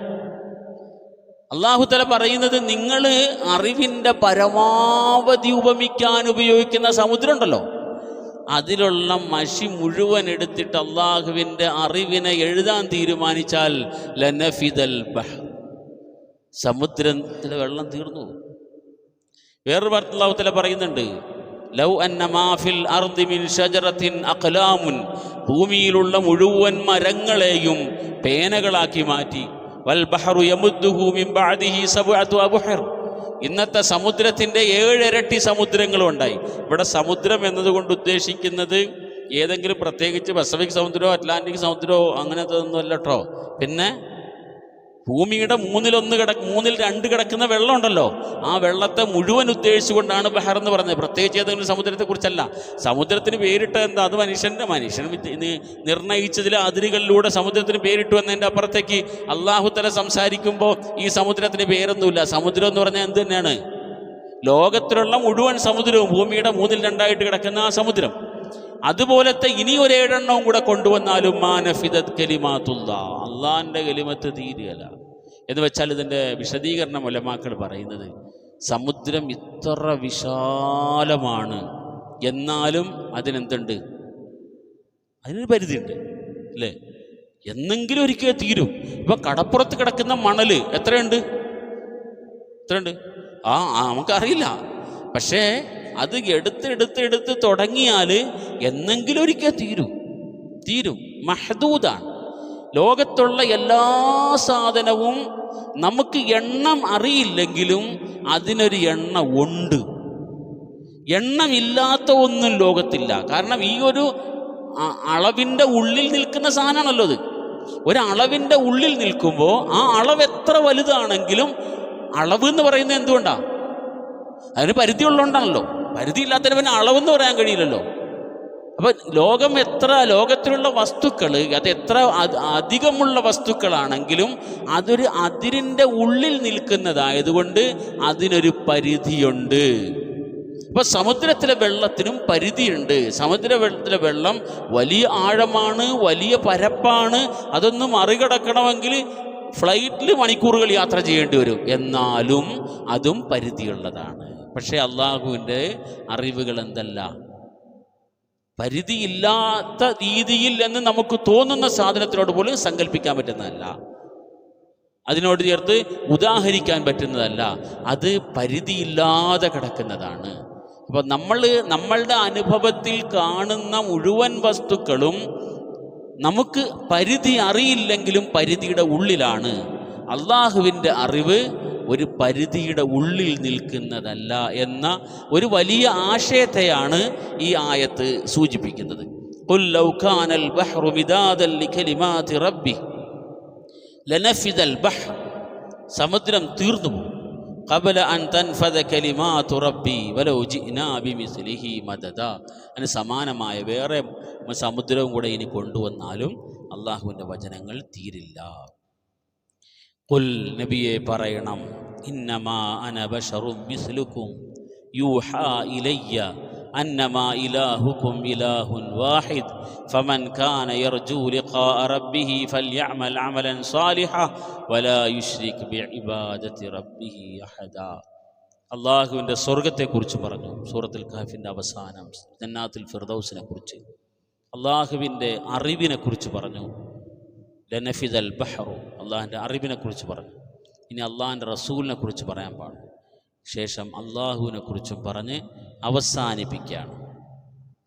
ഖുൽ ഇന്നമാ അന ബശറുൻ മിസ്ലുക്കും, ഞാൻ നിങ്ങളെപ്പോലൊരു മനുഷ്യനാണ്. ഞാൻ നിങ്ങളെപ്പോലൊരു മനുഷ്യനാണെന്ന് പറയുമ്പോൾ ഇതിനകത്ത് പലതരത്തിലുള്ള വ്യാഖ്യാനങ്ങളും പലതുമുണ്ട്. അതൊന്നും വല്ലാതെ വിശദമായിട്ട് നമ്മൾ പോകുന്നില്ല. മനുഷ്യൻ, നിങ്ങളെപ്പോലൊരു മനുഷ്യനാണ് റസൂല് എന്ന് പറയുമ്പോൾ ഏതർത്ഥത്തിലാണ് നമ്മളെപ്പോലൊരു മനുഷ്യൻ, ഏതർത്ഥത്തിൽ നമ്മളെപ്പോലെ അല്ലാത്ത ഒരു മനുഷ്യൻ എന്ന് ഈ ആയത്ത് തന്നെ കൃത്യമായി പറയുന്നുണ്ട്. യൂഹാ ഇലയ്യ, ഞാൻ നിങ്ങളെപ്പോലൊരു മനുഷ്യനാണ്, പക്ഷേ വഹി വരുന്ന മനുഷ്യനാണ്. നിങ്ങളെപ്പോലെ മനുഷ്യനെന്ന് പറയുമ്പോൾ ചില ആൾക്കാരൊക്കെ ഇതിനിങ്ങനെ അർത്ഥം പറയാം, നിങ്ങളെപ്പോലെ ഒരു കേവല സാധാരണ മനുഷ്യൻ മാത്രമാണ് എന്നൊക്കെ പറഞ്ഞ് കൊണ്ടുപോയിട്ട് അങ്ങനെ വല്ലാതെ ചുരുട്ടിക്കെട്ടി ഒതുക്കിയിടുകയൊന്നും വേണ്ട. യൂഹാ ഇലൈ, നിങ്ങൾക്കില്ലാത്ത ഒരു പ്രത്യേകത എനിക്കുണ്ട്. എന്നാൽ എനിക്ക് ആ പ്രത്യേകത ഉണ്ട് എന്നതിൻ്റെ പേരിൽ ഞാൻ അള്ളാനെ പോലെയാണോ? എനിക്കുള്ള വഹി എന്താണ്? യൂഹാ ഇലയ്യ അന്നമാ ഇലാഹുക്കും ഇലാഹുൻ വാഹിദ്, നിങ്ങളുടെ ഇലാഹ് ഏക ഇലാഹാണ് എന്ന വഹി നൽകപ്പെട്ട അങ്ങനത്തെ ഒരു പ്രവാചകനാണ് ഞാൻ. അപ്പം ഞാനൊരു പ്രവാചകനാണ്, പക്ഷേ എനിക്ക് വഹി വരുന്നുണ്ട്. വഹി ഉള്ളതിൻ്റെ പേരിൽ ഇലാഹായിട്ട് ഞാൻ ഒരിക്കലും മാറുന്നതുമില്ല. ഇലാഹ് അല്ലാഹു മാത്രമാണ്, ഏകനായ ഇലാഹ്. ഈ മൂന്ന് കാര്യങ്ങളും വളരെ സുന്ദരമായി ഇവിടെ പറഞ്ഞു വച്ചിട്ടുണ്ട്. അപ്പോൾ റസൂലുള്ളാഹി സ്വല്ലല്ലാഹു അലൈഹി വസല്ലം മാലി ഹാദർ റസൂൽ യഅകുലു തആം വയംശി ഫിൽ അസ്വാഖ്, നബി സല്ലല്ലാഹു അലൈഹി വസല്ലം തങ്ങളെ സംബന്ധിച്ച് ആ കാലഘട്ടത്തിൽ ചില ആൾക്കാർ നടത്തിയിരുന്ന വിമർശനങ്ങൾ അങ്ങനെയാണ്. ഈ നബി എന്താണ് ഇങ്ങനെ ആഹാരം കഴിക്കുന്നുണ്ടല്ലോ, ഇദ്ദേഹം എന്താ മാർക്കറ്റിൽ കൂടെ നടക്കുന്നത് എന്നൊക്കെ ചോദിക്കുമായിരുന്നു.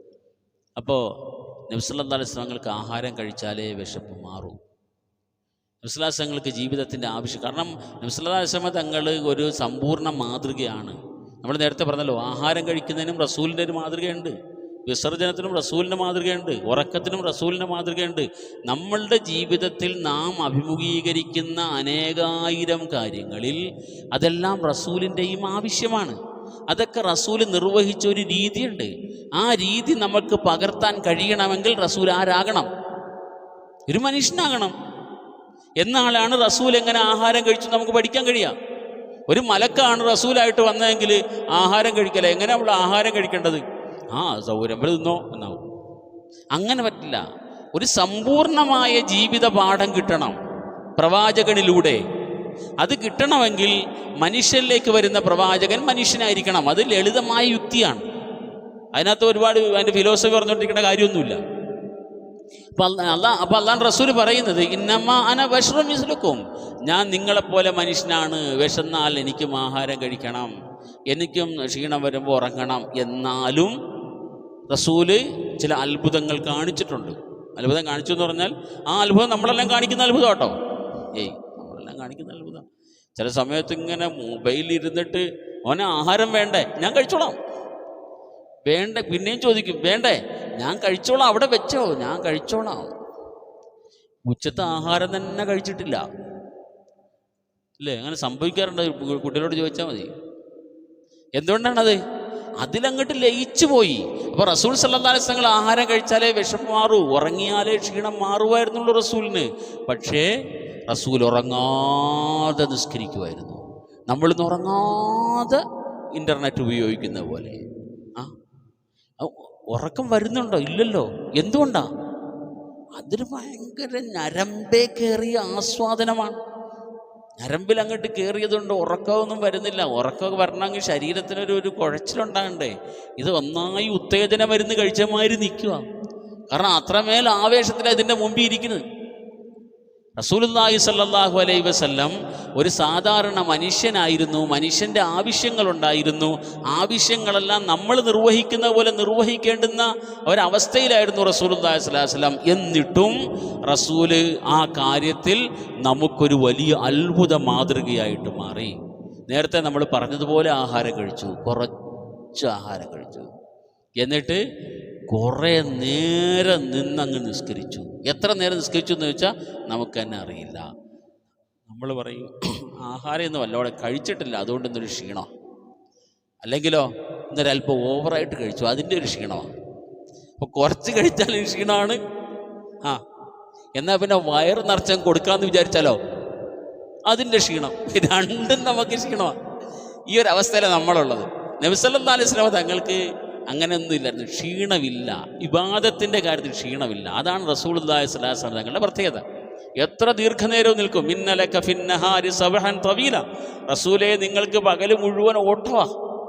പകല് മുഴുവൻ ഏത് മക്കയുടെ പൊരികൊള്ളുന്ന വെയിലിലൂടെ ഇങ്ങനെ നടക്കും. ഓരോരുത്തർ ചെന്ന് കണ്ട് ദീനിൻ്റെ കാര്യങ്ങൾ പറഞ്ഞ് ഇങ്ങനെ നടക്കും. പകലിൻ്റെ ആ വെയിൽ മുഴുവൻ കൊണ്ടുള്ള ഓട്ടം കഴിഞ്ഞിട്ട് വന്നിട്ട് കിടന്ന് നന്നായിട്ട് ഉറങ്ങും അല്ലേ? ഇല്ല, പിന്നെ രാത്രി മുഴുവൻ പിന്നെ നിസ്കരിക്കും. രാത്രി മുഴുവൻ നമ്മളൊരു 27-ാം രാവ് കഴിഞ്ഞാൽ പിന്നെ ഉച്ചവരെ എന്താ പരിപാടി? 27-ാം രാവിൻ്റെ പിറ്റേന്ന് എങ്ങനെയാ പരിപാടി? ഉച്ചവരെ ഇനി നമ്മൾ നോക്കണ്ട അല്ലേ? മൊബൈലൊക്കെ സൈലൻ്റാക്കി നല്ല AC ഒക്കെ ഒന്ന് കൂട്ടിയിട്ട് നല്ല കിട്ടാവുന്ന നല്ല കട്ടിയുള്ളതൊരെണ്ണം പുതച്ച് അങ്ങ് കിടന്നാൽ ഉച്ചവരെ ഇനി എന്നെ നോക്കണ്ടെന്നാണ്. നബി സല്ലല്ലാഹു അലൈഹി വസല്ലം ഒരു പകല് മുഴുവൻ നടന്ന് പിറ്റേന്ന് രാത്രി മുഴുവൻ നിസ്കരിച്ച് പിറ്റേന്ന് പകല് വീണ്ടും നടക്കും. അതാണ് റസൂൽ എന്ന അത്ഭുതം. നമ്മളുടെ ജീവിതത്തിൻ്റെ ആവശ്യങ്ങളെല്ലാം അങ്ങനെ തന്നെ ഉണ്ടായിരിക്കവേ ഒരത്ഭുതമായി ഈ ലോകത്ത് റസൂലുള്ളാഹി സ്വല്ലല്ലാഹു അലൈഹി വസല്ലം. അങ്ങനെയും ഒരർത്ഥത്തിൽ നമ്മളതിനെ എടുക്കണം. നബി സല്ലല്ലാഹു അലൈഹി വസല്ലം പറയുന്ന ഈ വാക്കിനെ ഇന്നമാ അന ബശറുൻ മിസ്ലുക്കും, ഞാൻ നിങ്ങളെപ്പോലെയാണ്, നിങ്ങളെപ്പോലെ ആഹാരം കഴിക്കണം, നിങ്ങളെപ്പോലെ ഉറങ്ങണം, നിങ്ങളെപ്പോലെ ക്ഷീണമുള്ള, നിങ്ങളെപ്പോലെ വിസർജന ആവശ്യങ്ങളുള്ള, എല്ലാ ആവശ്യങ്ങളുള്ള, എന്നിട്ടും എനിക്ക് ഇബാദത്തുകൾ ദീർഘമായി ചെയ്യാൻ കഴിയുന്നുണ്ട് എന്നൊരർത്ഥത്തിലും കൂടെ നമ്മളതിനെ കേട്ടാൽ വളരെ നല്ലൊരാശയമായിരിക്കും അത്. ഇന്നമാന ബഷറും മിസ്ലുക്കും. അപ്പോൾ റസൂലുള്ളാഹി സ്വല്ലല്ലാഹു അലൈഹി വസല്ലം തങ്ങൾ ഒരു സാധാരണ മനുഷ്യനാണെന്ന് പറയുമ്പോൾ റസൂലിൻ്റെ മഹത്വത്തെ അല്ല അത് സൂചിപ്പിക്കുന്നതെന്നാണ് ഞാൻ പറഞ്ഞു തരുന്നത്. റസൂലിൻ്റെ മഹത്വത്തെ അല്ല, മഹത്വത്തിൽ റസൂലുള്ളാഹി സ്വല്ലല്ലാഹു അലൈഹി വസല്ലം സാധാരണ മനുഷ്യനല്ല. മുഹമ്മദുൻ ബഷറുൻ ലാക്കൽ ബഷരി, യാഖൂത്തുൻ ഹജറുൻ ലാക്കൽ ഹജരി. യാക്കൂത്ത് എന്ന് പറഞ്ഞാൽ പിന്നെ മുത്തുകൾ, മാണിക്യങ്ങൾ എന്നല്ല, ഡയമണ്ടുകൾ, അതിനൊക്കെ കല്ലെന്നല്ലേ പറയുന്നത് അല്ലേ? എന്നാൽ സാധാരണ കല്ല് പോലെയാണോ? അങ്ങനത്തെ കല്ലല്ലോ. മുഹമ്മദുൻ ബഷറുൻ, മുഹമ്മദ് മനുഷ്യനാണ്. ലാക്കൽ ബഷരി, പണ്ടൊരാൾ അർത്ഥം പറഞ്ഞത് ലോക്കൽ ബഷറല്ല എന്ന് അർത്ഥമാണ്. ലാക്കൽ ബഷരി ലോക്കൽ ബഷറല്ല. യാക്കൂത്തുൻ ഹജറുൻ, യാക്കൂത്ത് ഹജറാണ്. ലാക്കൽ ഹജരി, അത് ലോക്കലല്ല സാധനം, അത് ഭയങ്കര വില കൂടിയ സാധനമാണ്. എത്ര സൂക്ഷ്മതയോടുകൂടി എവിടെയാ കൊണ്ട് അത് സൂക്ഷിച്ചിരിക്കുന്ന പറയാൻ പറ്റില്ല. ഒരു മനുഷ്യൻ്റെ കണ്ണെത്താത്തടത്തോണ്ടിട്ടത് വെക്കുകയുള്ളൂ. അങ്ങനത്തതാണ് മുഹമ്മദ് സല്ലല്ലാഹു അലൈഹി വസല്ലം. അങ്ങനെ റസൂലുള്ളാഹി സ്വല്ലല്ലാഹു അലൈഹി വസല്ലം മനസ്സിലാക്കണം. അപ്പോൾ മുഹമ്മദ് സല്ലല്ലാഹു അലൈഹി വസല്ലം ഇന്നമാന ബശറും മിസ്ലുക്കും, ഞാൻ നിങ്ങളെപ്പോലത്തെ ഒരു മനുഷ്യനാണെന്ന് പറയുമ്പോൾ റസൂലിൻ്റെ മഹത്വത്തെ അല്ല സൂചിപ്പിക്കുന്നത്, റസൂലിൻ്റെ നമ്മളെപ്പോലെയുള്ള ജീവിതാവശ്യങ്ങൾ നിർവഹിച്ച് ജീവിച്ച ആ ജീവിതാവശ്യങ്ങൾ നിർവഹിക്കുന്നതിൻ്റെ ഇടയിൽ അള്ളാഹുവുമായുള്ള ബന്ധം അതിൻ്റെ പരിപൂർണതയിൽ കാത്തുരക്ഷിച്ച മഹത്വം കൊണ്ട് ഏറ്റവും ഉയരങ്ങളിലെത്തിയ ഒരു പ്രവാചകനായിട്ട് നമ്മൾ റസൂലുള്ളാഹി സ്വല്ലല്ലാഹു അലൈഹി വസല്ലമയെ കാണുമ്പോഴേ നബിയെക്കുറിച്ച് നമ്മൾ വേണ്ടതുപോലെ മനസ്സിലാക്കി വരാവുള്ളൂ. അല്ലാഹു തആല മനസ്സിലാക്കാൻ തൗഫീഖ് ചെയ്യട്ടെ. ഇന്നമാ അന യൂഹാ ഇലയ്യ, എനിക്ക് വഹി വരുന്നുണ്ട്, വഹി വരുന്ന ഒരു മനുഷ്യനാണ് ഞാൻ. എന്തെന്നാണ് ആ വഹി? ആ വഹീൻ്റെ ആശയം നമ്മൾ പ്രത്യേകം ശ്രദ്ധിക്കണം. അല്ലാഹു തആല ഇടേണ്ട ഇടത്തെല്ലാം കൃത്യമായിട്ട് ക്ലിപ്പിട്ടിട്ടാണ് പറഞ്ഞിരിക്കുന്നത്. മുഹമ്മദ് സല്ലല്ലാഹു അലൈഹി വസല്ലം തങ്ങളൊരു അസാധാരണമായ മനുഷ്യനാണ് മഹത്വം കൊണ്ട് എന്ന് നിങ്ങൾ പറയുമ്പോഴും ഇലാഹല്ല, ആ റസൂലിന് കൊടുക്കപ്പെട്ട അടിസ്ഥാന ദൈവീക സന്ദേശം എന്തെന്നാണ്? അന്നമാ ഇലാഹുക്കും ഇലാഹുൻ വാഹിദ്. ഒരു മനുഷ്യൻ മഹത്വം കൊണ്ട് എത്ര വളർന്നാലും ഇലാഹാവുകയേ ഇല്ല. ഇലാഹ് വേറെ, അത് ഖാലിഖ്, ബാക്കിയുള്ളതെല്ലാം മഖ്ലൂഖ്. ഒരു മഖ്ലൂഖും എത്ര മഹാനായാലും ഖാലിഖിനോളം എത്തില്ല. അത് വേറെ, അത് രണ്ട് കാറ്റഗറിയാണ്. അതിനെ അങ്ങനെ തന്നെ കാണണം. അപ്പോൾ റസൂലുള്ളാഹി സ്വല്ലല്ലാഹു അലൈഹി വസല്ലം തങ്ങൾ മഹത്വമുള്ള ഒരു വലിയ മനുഷ്യനാണ്. പക്ഷേ റസൂലിന് കിട്ടിയ സന്ദേശത്തിൻ്റെ അടിസ്ഥാന തത്വം തന്നെ അള്ളാഹുവിനെ പോലെ വേറെ ആരുമില്ല. ഈ മഹാനായ റസൂലിനെയും നിങ്ങൾ അള്ളാഹുവിന് സമനായി കാണേണ്ടതില്ല. അങ്ങനെ തന്നെ നിങ്ങൾ മനസ്സിലാക്കണം. ഇന്നമാ അന യൂഹാ ഇലയ്യ അന്നമാ ഇലാഹുക്കും ഇലാഹുൻ വാഹിദ്, നിങ്ങളുടെ ഇലാഹ് ഏക ഇലാഹാണ് എന്ന വഹി നൽകപ്പെട്ട ഒരു മനുഷ്യനാണ് ഞാൻ. ഫമൻ കാന യർജൂ ലിഖാഅ റബ്ബി, ആ ഏകനായ ഇലാഹിനെ കാണണമെന്ന്, ആ ഏകനായ ഇലാഹിനെ കണ്ടുമുട്ടാൻ കൊണ്ടുന്ന സന്ദർഭത്തിൽ നല്ലൊരവസ്ഥയിൽ കാണാം. എല്ലാവരും അല്ലാഹനെ കാണും കേട്ടോ. മാ മിൻകും മിൻ അഹദിൻ ഇല്ലാ സയുകല്ലിമുഹു റബ്ബു, എല്ലാവരും അള്ളാഹുവിനോട് സംസാരിക്കേണ്ടി വരും, ജീവിതത്തിൻ്റെ കണക്കുകളൊക്കെ പറയേണ്ടി വരും. അപ്പോൾ നല്ല നിലയിൽ അള്ളാഹുവിനെ കാണണമെന്ന് ആഗ്രഹമുണ്ടെങ്കിൽ ഫൽയഅമൽ അമലൻ സാലിഹ, നല്ല കർമ്മങ്ങൾ. നേരത്തെ പറഞ്ഞു തുടങ്ങിയതാണ്. നേരത്തെ പറഞ്ഞു തുടങ്ങിയത് തന്നെ അതാണ്. ഇന്നല്ലദീന ആമനു വഅമിലുസ് സാലിഹാതി കാനത് ലഹും ജന്നാത്തുൽ ഫിർദൗസി നുസ്ല. അതിലേക്ക് തന്നെ വേറൊരു വഴിയിലൂടെ തിരിച്ചു വരികയാണ്. ഫൽയഅമൽ അമലൻ സാലിഹൻ വലാ യുശ്രിക് ബിഇബാദത്തി റബ്ബിഹി അഹദ. അള്ളാഹുവിനെ കാണുമ്പോൾ ഏറ്റവും നല്ല അവസ്ഥയിൽ അള്ളാഹു നമ്മളോട് ഇടപെടണമെന്ന് ആർക്കെങ്കിലും പ്രതീക്ഷയുണ്ടെങ്കിൽ, ആഗ്രഹമുണ്ടെങ്കിൽ ഫൽയഅമൽ അമലൻ സാലിഹ, സൽക്കർമ്മങ്ങൾ പരമാവധി ചെയ്യണം. വലാ യുശ്രിക് ബിഇബാദത്തി റബ്ബിഹി അഹദ, അള്ളാഹുവിനോടുള്ള ഇബാദത്തിൽ ആരെയും പങ്കു ചേർക്കാത്ത രീതിയിൽ. നേരത്തെ നമ്മൾ പറഞ്ഞല്ലോ, ഇലാഹുക്കും ഇലാഹുൻ വാഹിദ്, ഒരു സൃഷ്ടിയും അള്ളാഹുവിനോടൊപ്പം എത്തുന്നില്ല. പലപ്പോഴും മനുഷ്യൻ പല സന്ദർഭങ്ങളിൽ പറയുന്ന വാക്കുകൾ അതിര് വിട്ടു പോകുന്നുണ്ട്. ചില വ്യക്തികളെക്കുറിച്ച് പറയുന്ന വാക്കുകൾ അതിര് വിട്ടു പോകുന്നുണ്ട്. ഒരു പ്രയാസം വരുമ്പോൾ മുഹീദ്ദീൻ ഷെയ്ഖിനെ വിളിക്കുന്ന ആൾക്കാരുണ്ട്. ഞാൻ നേരിട്ട് കേട്ടിട്ടുണ്ട്. ഒരു വാഹനത്തിന് അപകടം പറ്റുമെന്ന് തോന്നിയപ്പോൾ ഒരൊറ്റ വിളി, യാ മുഹീദ്ദീൻ. എന്താ മനുഷ്യൻ്റെ അവസ്ഥ? അങ്ങനത്തെ ആൾക്കാരുണ്ട്. അവസ്ഥകൾ, അള്ളാഹുവിലേക്ക് തിരിയേണ്ട മനുഷ്യൻ്റെ മനസ്സുകൾ ആരിലേയൊക്കെ തിരിഞ്ഞു പോയിരിക്കുന്നു. അതൊക്കെ മാറണം. അള്ളാഹുവിലേക്ക് തന്നെ സമ്പൂർണ്ണമായി സമർപ്പിക്കാൻ കഴിയണം. ന്യായങ്ങളും വ്യാഖ്യാനങ്ങളൊക്കെ ഉണ്ടാവും. ആരെങ്കിലുമൊക്കെ വിളിച്ചിട്ട് എന്തിനാണ് ശരിയായ കലർപ്പില്ലാത്ത ഒരു വിശ്വാസം സ്വീകരിക്കുന്നിടത്ത് നമ്മൾ ഇത്തരം വ്യാഖ്യാനങ്ങൾക്ക് ന്യായങ്ങൾക്കും പോലെ ന്യായീകരിച്ച് ഒപ്പിക്കാൻ തോന്നി എല്ലാത്തിനും ന്യായീകരിച്ച് ഒപ്പിക്കാൻ കഴിയും. പക്ഷെ അങ്ങനെയല്ല. വിശ്വാസവും കർമ്മങ്ങളും എന്ന് പറയുന്നത് അള്ളാഹുവും റസൂലും കാണിച്ചെന്ന് ആ വഴിയിലൂടെ തന്നെയാണ് നമ്മൾ ജീവിക്കേണ്ടത്. വിട്ടുവീഴ്ചയില്ലാതെ ആ മാർഗത്തിൽ തന്നെയാണ് നമ്മൾ ഉറച്ചു നിൽക്കേണ്ടത്. അപ്പോൾ അള്ളാഹുവിനെ അള്ളാഹുവായിട്ട് തന്നെ കാണുക. ഇലാഹാണ്, ഖാലിഖാണ്, റാസിഖാണ്, സൃഷ്ടാവാണ്, എല്ലാം തരുന്നവനാണ്, ഏതു സമയത്തും എന്തും തിരിച്ചെടുക്കാൻ കഴിയുന്നവനാണ് അള്ളാഹു. അങ്ങനെ തന്നെ അള്ളാഹുവിനെ മനസ്സിലാക്കുക. എന്നാൽ ആ അള്ളാഹുവിലേക്ക് നമുക്കെത്താനുള്ള ഏക മാർഗം ലോകത്ത് അത് മുഹമ്മദുർ റസൂലുള്ളാഹി സല്ലല്ലാഹു അലൈഹി വസല്ലം തങ്ങളുമാണ്. അങ്ങനെ നമ്മൾ മനസ്സിലാക്കിയാൽ അത് നമ്മുടെ പരലോകത്തിന് വളരെയേറെ ഉപകാരപ്പെടും. അള്ളാഹു സുബ്ഹാനഹു വ തആല നല്ല നിലയിൽ കാര്യങ്ങൾ മനസ്സിലാക്കാൻ, സ്വർഗത്തെക്കുറിച്ചാണ് ഇന്ന് പറഞ്ഞത്, ഇന്നലെ പറഞ്ഞിരുന്നു. ഇന്നലെ നരകത്തെക്കുറിച്ച് പറഞ്ഞു, ഇന്ന് സ്വർഗത്തെക്കുറിച്ചാണ് പറഞ്ഞത്. ആ സ്വർഗമാണ് നമ്മുടെ എല്ലാവരുടെയും പ്രതീക്ഷ. അള്ളാഹു സുബ്ഹാനഹു വ തആല ആ സ്വർഗത്തിലേക്ക് നമ്മളെ എല്ലാവരെയും എത്തിക്കട്ടെ.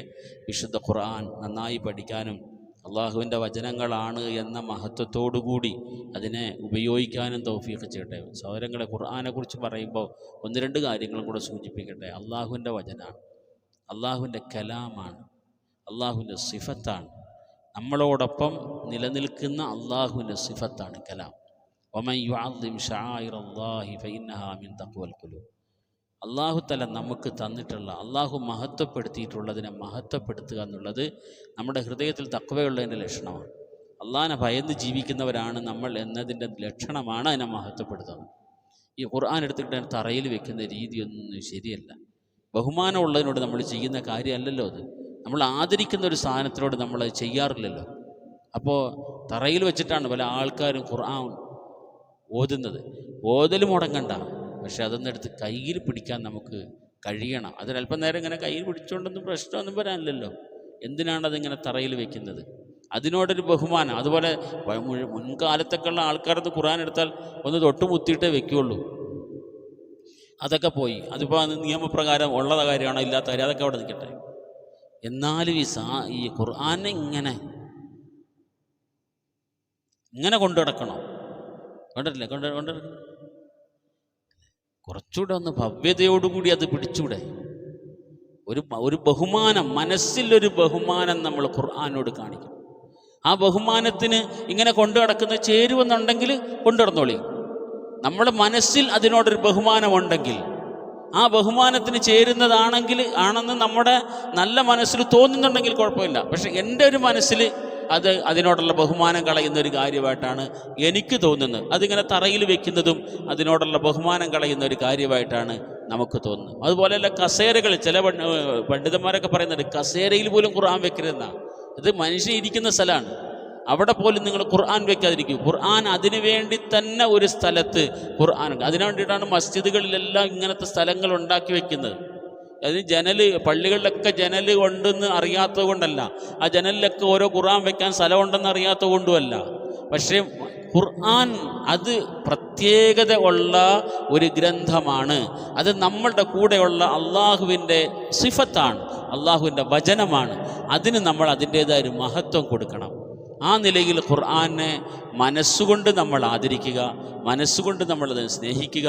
ആ മനസ്സിലുകൊണ്ട് നമ്മൾ കൊടുക്കുന്ന ആദരവിനോടും സ്നേഹത്തിനോടുമൊക്കെ ചേരുന്ന രീതിയിലാണോ ഖുർആൻ നമ്മൾ എടുക്കുന്നതും കൈകാര്യം ചെയ്യുന്നതും എന്നൊക്കെ നമ്മൾ ആലോചിക്കുക. അള്ളാഹു സുബ്ഹാനഹു വ തആല കാര്യങ്ങൾ നല്ലത് കേൾക്കാനും അതിൽ നല്ലതിനെ പിൻപറ്റി ജീവിക്കാനും തൗഫീഖ് ചെയ്യട്ടെ. അമലുകളെല്ലാം പൂർണ്ണമായി ഖബൂലാകുന്ന രീതിയിൽ ചെയ്യാനുള്ള ഭാഗ്യം തരട്ടെ. നമ്മുടെ ജീവിതാവശ്യങ്ങളൊക്കെ ചെയ്യുമ്പോൾ, നിർവഹിക്കുമ്പോൾ അത് റസൂലുള്ളാഹി സ്വല്ലല്ലാഹു അലൈഹി വസല്ലം തങ്ങളുടെ ചര്യയിൽ ആ ഒരു രീതിയിൽ നിർവഹിച്ച അതുകൊണ്ടുള്ള വലിയ ഗുണങ്ങൾ മനസ്സിലാക്കി അതിനെയൊക്കെ പുണ്യമായ കർമ്മങ്ങളാക്കി മാറ്റാൻ അല്ലാഹു തആല തൗഫീഖ് ചെയ്യട്ടെ. ഓരോ നന്മകളുടെയും വിലയും ഗൗരവവും എത്രത്തോളം നമ്മൾ ഇവിടെ നിന്ന് ഉൾക്കൊള്ളുന്നോ അത്രത്തോളം നമ്മൾ ഭാഗ്യവാന്മാരാണ്. ഓരോ നന്മകളുടെയും ഗുണവും ഗൗരവവും നമ്മൾ ഇവിടെ നിന്ന് എത്രത്തോളം മനസ്സിലാക്കിയോ അത്രത്തോളം നമ്മുടെ പരലോകത്തിന് ഉപകാരപ്പെടും. ആ നിലയിൽ നന്മകളുടെ ഗൗരവവും ഗുണവും ഒക്കെ ഇവിടെ നിന്ന് തന്നെ മനസ്സിലാക്കാൻ അല്ലാഹു നമുക്ക് തൗഫീഖ് ചെയ്യട്ടെ.